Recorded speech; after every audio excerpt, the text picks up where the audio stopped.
தூத்துக்குடியில இந்த ஊடகங்களையும் ஒட்டுமொத்த தமிழக மக்களையும் எல்லோரையும் நான் கேட்டுக்கிறேன், வலியோட கேட்கிறேன்.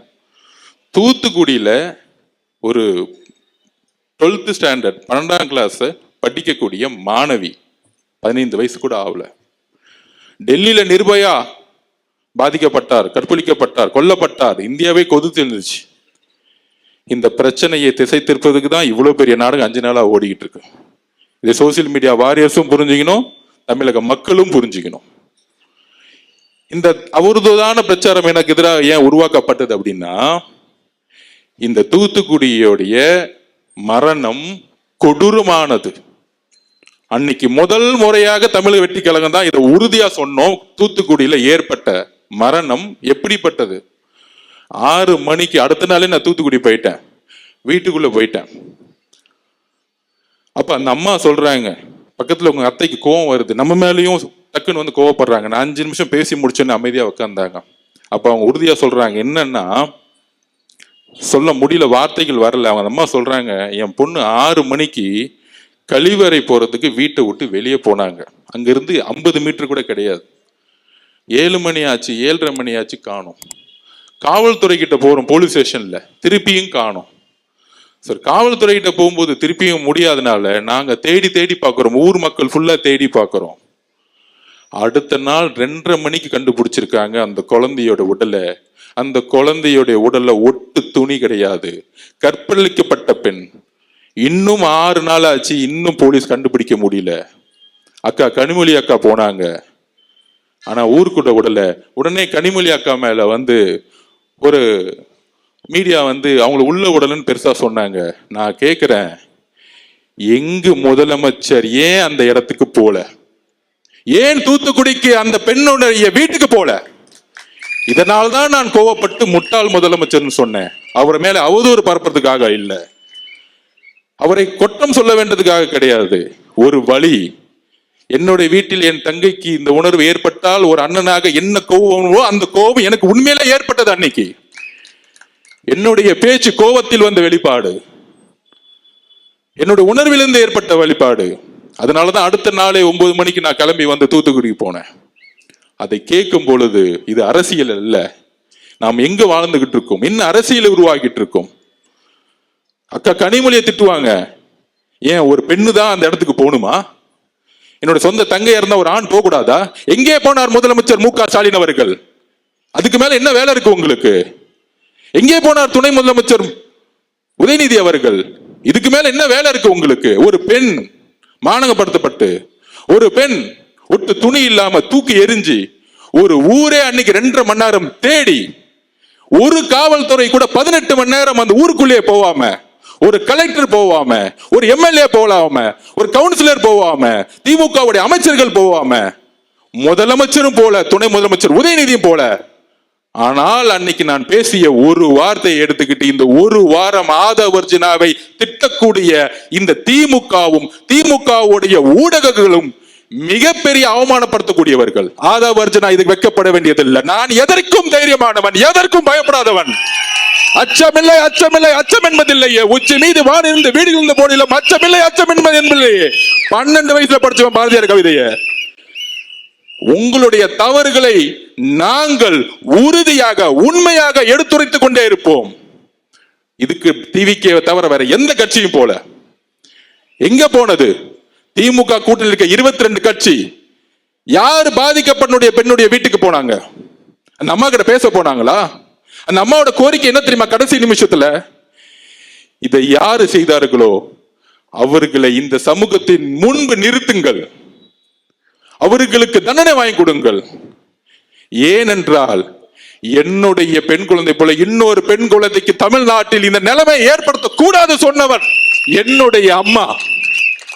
தூத்துக்குடியில் இருக்க பாதிக்கப்பட்ட அம்மா தன் குழந்தையை இறந்தாலும் அவர்கள் கவலைப்பட்டது இன்னொரு பெண் குழந்தைக்கு இந்த பிரச்சனை நடக்கக்கூடாதுன்னு பேசினாங்க என்கிட்ட.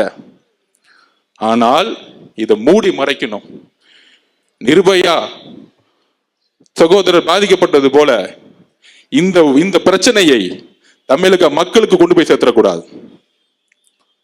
தலைவர் ரஜினி சார் அவர்களே, உங்கள் மீது எங்களுக்கு எந்த வெறுப்பும் கிடையாது, உங்கள் மீது எங்களுக்கு அன்பு மட்டும்தான் இருக்கிறது.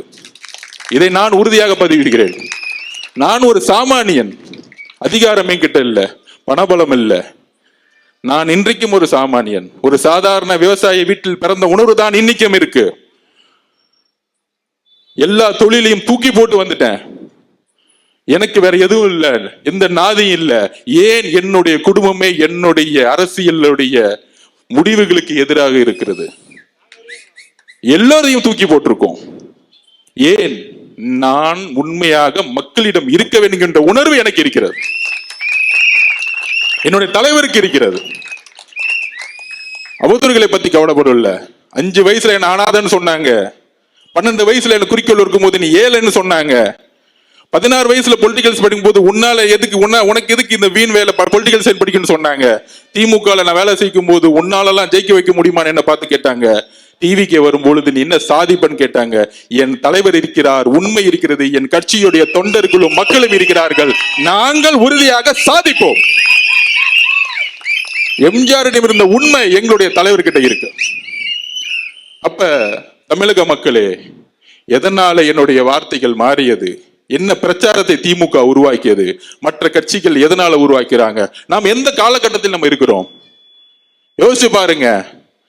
நான் இன்றைக்கு உறுதியாக சொல்லுகிறேன், இன்றைக்கு நோன்பு மாதம். இஸ்லாமிய தோழர்களும் கிறிஸ்துவ தோழர்களும், இஸ்லாமிய தோழர்களே, கிறிஸ்துவ தோழர்களே, தமிழக மக்களே, நாம் உறுதியாக சொல்கிறோம், 234 தொகுதியில் நாம் தனியாக களமாடுகிறோம். உண்மையான இஸ்லாமிய சகோதரர்கள், உண்மையான கிறிஸ்தவர்கள் நாம் உண்மையாக இருக்கிறோம். நம்ம அண்ணனுக்கு பல்வேறு சொல்றாங்களே ஆஃபர்லாம் கொடுத்தாங்க. 50-50, நீங்க 90 நான் 90, நீங்க முதலமைச்சர் 2.5 வருஷம் நான் முதலமைச்சர் 2.5 வருஷம், எல்லா ஆஃபரும் கொடுத்தாங்க.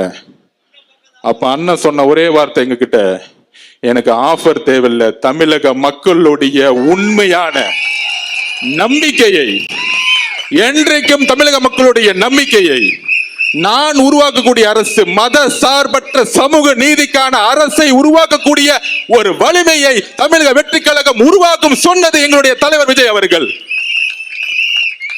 முதலமைச்சர் பதவியை ஆசைப்பட்டு டெல்லிக்கு அடிப்பணி வர எங்களுடைய தலைவர் அல்ல. பராசக்தி ரிலீஸ் ஆனோம்னா போய் ஹோம் மினிஸ்டர் பார்த்துட்டு உதயநிதி ஒரு போன் கால் பேசி ரிலீஸ் பண்ணவர் எங்க ஆள் கிடையாது. இன்றைக்கும் எங்களுடைய படம் லீகல் லிட்டிகேஷன் இருக்கு. இஸ்லாமிய தோழர்களே, கிறிஸ்துவ தோழர்களே, நீங்கள் புரிந்து கொள்ளுங்கள். முதலமைச்சருடைய மகனுடைய தன்னுடைய பேரனுடைய பராசக்தி படம் ரிலீஸ் பண்ணப்பட்டது. ஜனநாயகன் படம் இன்றைக்கு வரைக்கும் நிப்பாட்டப்பட்டதுக்கான காரணம் அரசியல் தான். இது அரசியல் தான். இந்த அரசியலை தைரியமாக எதிர்கொள்ளக்கூடிய ஒரே தலைவர் எங்களுடைய தலைவர் விஜய் அவர்கள். எந்த எக்ஸ்ட்ரீம் போறேன்னு சொல்லிட்டாரு அவரு. அவரை எப்பொழுதும் யாராலும் அடிமைப்படுத்த முடியாது. ஏனென்றால், திருப்பி நான் பதிவு சொல்றேன், இந்த கூட்டணி கணக்குகள் 2026ஆம் ஆண்டு தூள் தூளாக்கப்படும். ஒரு சிங்கம் ஆடுடன் சேர்ந்து பாதுகாப்பை கொடுக்க முடியாது மக்களுக்கு. நம்மளுடைய தலைவர் சிங்கம். நாம் ஒரு மிகப்பெரிய ஆட்சியை உருவாக்க, பெரியாரோடைய கொள்கையை உருவாக்க, அம்பேத்கருடைய கொள்கையை உருவாக்க நாம் ஒரு மிகப்பெரிய அரசியலை உருவாக்கிட்டு இருக்கோம்.